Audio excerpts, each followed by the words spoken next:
Okay, welcome back everybody. Today, a little bit different episode. I am going to be just riffing on a theory that I have that has really helped me with training people, as well as helped me with just a lot of personal things as well too that I think would benefit you guys. I'm still working on it, so I don't have it perfect yet, but I hope you enjoy it. So we're told that the why matters all the time.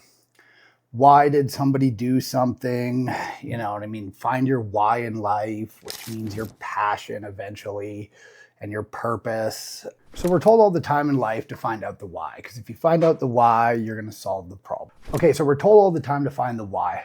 And that's overall really aspects of our life. You know, if somebody doesn't do something at work and they miss a garbage, you know, why did they miss the garbage? What's your why behind wanting to start a business? That purpose that you have, okay?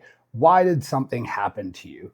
And we so focus on why, but the more I look at the reasons for why, is they're all emotional and they are very, very subjective. And there's not a lot that you can do with it. If we take the example of, let's say, an employee forgets a garbage bin. So if we take the example of an employee forgetting to change a garbage and a client calling and complaining, and you ask the employee, why did you miss the garbage? Which is how most people handle it, which is how I used to handle it. You get answers like, I forgot, oh, I was busy, I didn't think about it, I thought I did it. All of that is subjective.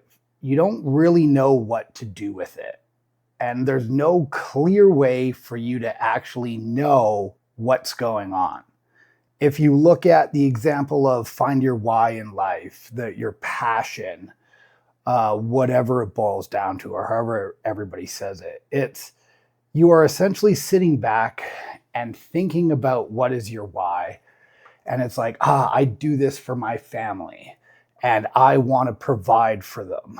But the truth of the matter is every time you're doing something, you're not in the back of your head being like, I'm doing this for my family, I'm doing this for my family. So it's just some story that you really end up telling yourself. And I've fallen into this for a very, very long time. Like my why was always I wanted to provide for my family and lead a good example, et cetera, et cetera. But in reality, it's a really nice thing to say. It gets people motivated, but it's not what really creates a lot of the happiness. So an example is if I close a really big client and I'm super excited and I'm getting this giant reward for it, where I'm like, man, we just closed a 4K deal. It's absolutely fantastic.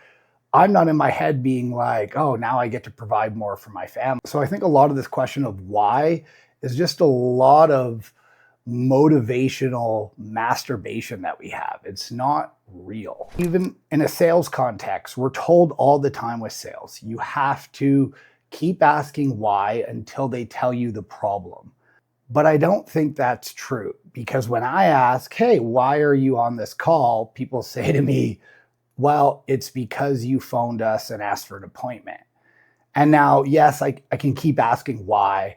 And sometimes I still get caught in it. It's a very, very hard habit to break, using this word why, but it's not really what gets me to the problem quicker.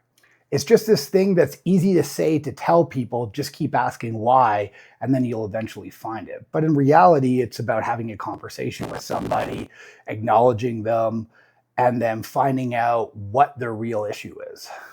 So over my company, I have completely and utterly stopped any use of the word why. And people do it all the time. I still do it once in a while. Hey, why did this happen? Why didn't we hit targets? I'll always invite some amorphous explanation. Well, you know, like we didn't hit targets because, you know, I think it was just the leads, or, you know, we just didn't get enough appointments, I think. It's just they say something and they don't really do any due diligence to find the answer. So the answer to this is don't ask why anymore. What I've been doing is asking the word what. So what this looks like in the 3 examples that I've already given you is if a cleaner misses a garbage and a client calls and you got to talk to the cleaner, it's what prevented you from taking out that garbage. Asking them what prevented them from taking out the garbage is usually when you're going to get a response to like, oh, there was a door that was locked.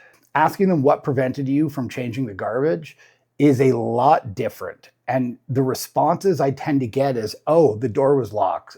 We didn't have any garbage bags. I wasn't there with them that night. It gets me to the problem a lot quicker.